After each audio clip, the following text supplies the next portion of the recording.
One of my least favorite quotes of all time is, "Don't do as I do as I say."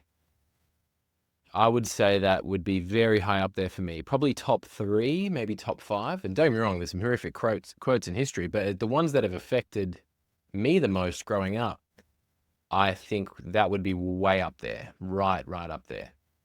That was something that I heard quite a bit growing up. The loved ones in our life do a lot of things, do a lot of things well, do a lot of things not so well, just like we do. So, and this is one of the things that I used to hear quite a bit from my dad. Now, my dad would often, and like many people, and myself as well, I'm a bit of a genius in hindsight. Once things have happened, I'm like, you know what, bad idea, that sort of thing. I try not to do that "I told you so" very much. My dad at the time was very heavy on the "I told you so's." And one of the things that I think he found frustrating growing up with me, and I remember having conversations with him about this in the past, and I said, "Why does this work you up so much?"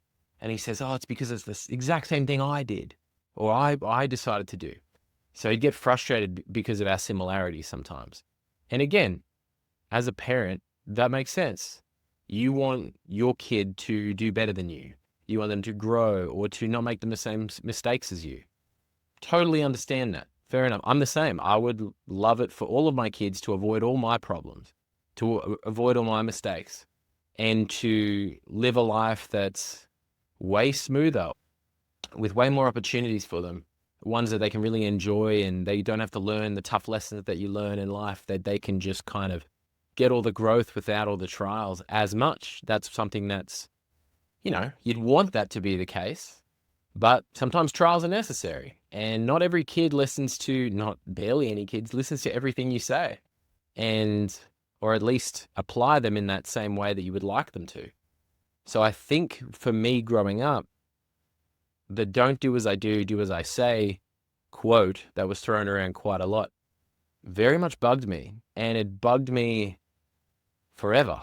That was something that my dad and I would often argue about, or I'd tell him, I'm like, "What about you, Dad? Why don't you do that?" And he goes, "Oh, don't do as I do as I say." And I would call him out on that all the time. I'd be like, "But you know how ridiculous that is, eh? You can't just say, I'm going to do the wrong thing. I'm going to do the thing that I told you not to do, but you can't do it." And I would talk to him about that. I would talk to him about leading by example. I said, if you want people to do it and to hear you, if you want me to hear you and to do as you've been asking, or quote unquote like teaching, you've got to do it. You got to show the person how to do it, because then they can point to that and go, he means what he says. She means what she says. They lead by example. They do what they say they're going to do. It's basically them showing you that they're not just talk, that they are action, that they mean what they say, that they will do the same thing that they're asking you to do, that they're prepared to do the work even when it's hard. And that was something that really bugged me about my dad. And again, I love my dad, good and bad. We all have good and bad stuff that we've done or do. And I think for him, that was just one of the things that really bugged me. And that's what I want to talk about here today, because I think regardless of generation, this can be prevalent, not just in speaking it out, but in acting it out. And your kids pick up on everything you say and do. So you may not be telling them, "Don't do as I do as I say," but you might be showing them that. You might tell them not to eat something because it's really bad for them. But then they might come, into your room, or they might come out in the lounge room and see you scoffing it down. So again, it's just showing them that you're not willing to do what you're asking them to do. And I think that we've really got to be conscious of that as parents in particular, as parents and as leaders and as people, your friends, your family, and colleagues, whoever else is important in your life. It's important to show that you are a person of your word. You're a man or woman of your word, that what you say is what you do. You don't just say it, you actually act. And that's a really important thing to show people, but it's also an important thing to practice for you, because you'll get better at acting. You'll get better at putting yourself out there, at trying. Trying won't be as daunting because you know that you stick to your word, that you say something, but then you try, that you go out there and do your best. That's a really great lesson to learn for you, but to teach your kids and those around you also. Basically, the opposite of that statement, don't do as I do as I say, is a great practice that you will do as you say.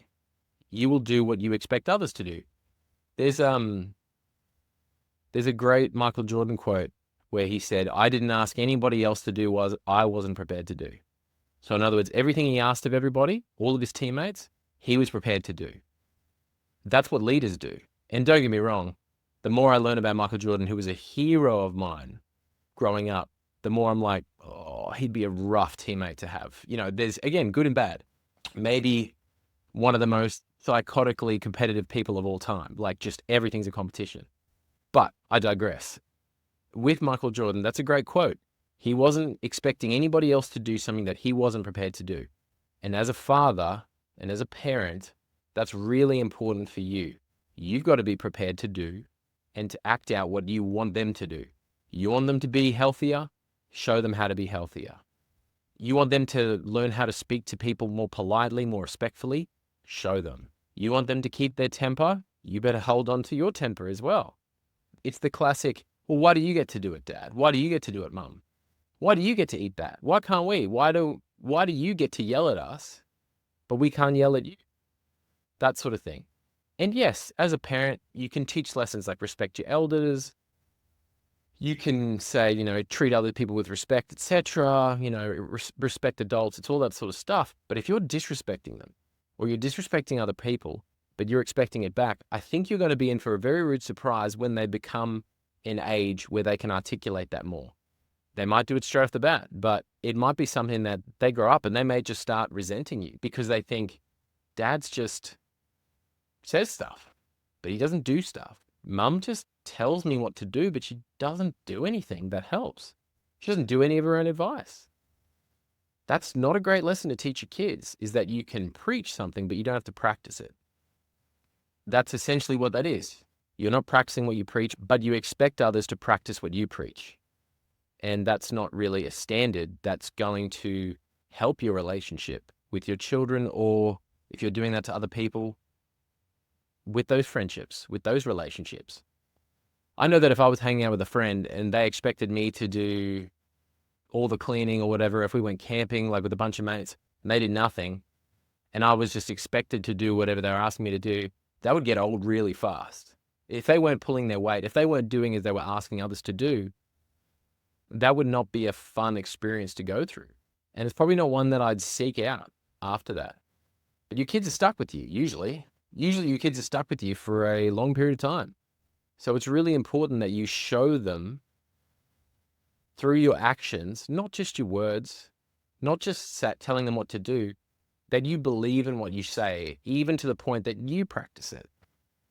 So that lesson there, and where I was talking about, my father used to say that quite a lot when he'd tell me what to do, but he didn't necessarily show me what to do. He would tell me, or he would do the opposite, but expect you to do the right thing. That lesson is one of those classic lessons in life that are kind of the opposite teachings. There's things in life where you learn, yep, that's exactly what I want to recreate. And then you learn the opposite, where you go, that's exactly what I don't want to recreate. That's something that I don't want any part growing up doing. I don't want any of it. I don't want to do that to others. I don't want to do that to my family or my kids. I don't want to be around that statement and that living out of that statement. I don't want to be around people that tell me what to do, but they're not going to do it themselves. That won't lead by example. As a father, as a mother, as a parent, as a leader, as a partner, it's important to lead by example. Do it with your friends. Practice it. Find opportunities to lead by example. You're asking other people to be early? Be early. If you don't expect that from them and you're not going to do it, then don't. Don't communicate that. If you expect other people to be polite and kind, show them. Show them how you do it. If you want your children to Be bold and go after what they want, and to try really hard at things. Show them by you trying really hard at things. If you want them to overcome their fears on stuff, you do the same. Keep them in the loop. I've talked to my kids so many times about that, telling them that what I want for them. Like, guys, I would really want you to do your very best in everything that you do. I want you to really try. I want you to not say negative words about yourself. For example, my second daughter, she'll go, I'm really forgetful. I'm just so forgetful. I forget things. And just before I said to her, I said, please don't tell your brain that, because then your brain will learn that that's what it is and that's what it does, and it'll make it worse. And I gave the example of me saying that I'm bad with names. And sure enough, I got worse with names. So you can retrain that and say, like, try and practice saying, I'm not great at it at the moment. I am getting better. I'm going to keep trying, and I'm going to get better at remembering. I'm going to become less forgetful. I'm getting better at that. And try and make a statement where, you don't have to be delusional, be like, I'm amazing at remembering. You can. And if that fits, do it. But if it doesn't fit yet, just tell it what your intention is and what you're trying to do, and that you are improving and you're going to keep improving. So for me, what I do with my kids is I'll tell them, they might go, Dad, what do you mean by this? Or if I'm talking to my wife and they might ask me what we're talking about, I said, oh, well, I'm working on this project, but it's really new and it's a bit scary for me. And I kind of want to chicken out and I don't really want to do it. Or I might say something like, even with putting out this podcast and putting out content, and like, I don't even like saying content. It just seems a bit, it just doesn't seem right for me, but that's not on anyone else. That's just my stuff that I'm trying to get my head around. And I know for me, that feels a little bit uncomfortable still. It's getting more comfortable because I'm doing it more, but it's still uncomfortable. And I'm trying to teach my kids that, is going, just feel a bit uncomfortable because I'm trying something really new. I want to get better at it. But the only way I can get better at it is to do it and to try and to just do my best. And then my best would get better and better and better. And that's what I'm trying to teach them. So ideally, what my kids will see is that it's okay to be scared. It's okay to still try even though you're scared, or that you doubt yourself. It's okay to try. That it's not the biggest deal if it doesn't work out. You're still okay. Things will get better. It doesn't mean that's your only attempt. It's not like your only shot on goal. You get one shot and that's it.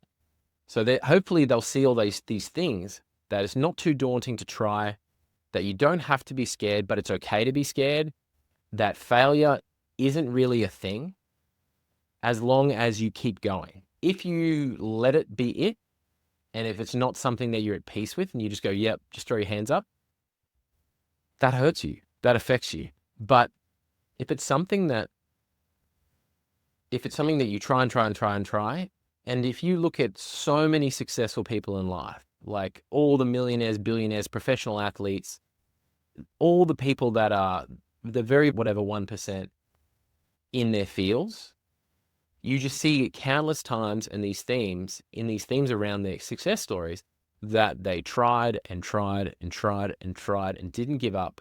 And then eventually one day they broke through and they were there. And it wasn't overnight. Very rare, and very rarely it ever is. I've barely ever seen a success story where, like, hey, I practiced for 6 months, I'm the best in the world. How good's that?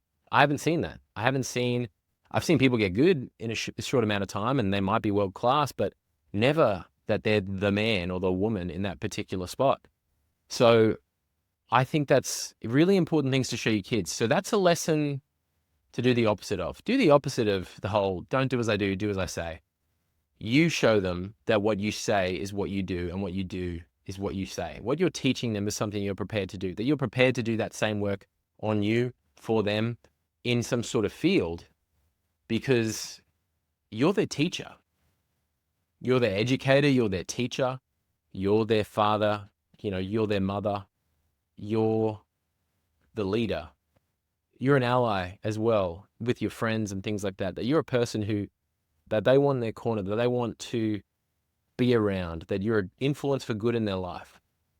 So I hope this helps. And I hope this is something and a message that you get something out of. And I don't know whether this is something that you've experienced. You might be logging through your life, going through the files, of your memories, and you might find some teachings you go, yeah, actually, I did the opposite of that. I grew up and I really hated when this happened. And I just remember I'm not going to be like that. And that was a lesson that you took away. And if there is a lesson like that, I'd love to hear it. If you want to chuck it on my socials, if you want to chuck it in the podcast, in the comments sections for any of the podcasts, any of the YouTube videos, just do it. Chuck it in there. I'd love to talk to you more about it. And I'd love to see if maybe I've learned the same thing over my life, which odds are maybe there is a few definitely in there. But I hope this helps you and I hope this encourages you.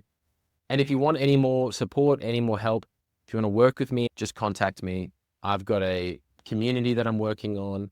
I've got courses coming up. I've got services that I'm providing. Basically, if you want to work together in some capacity, hit me up. And maybe there's something there for you.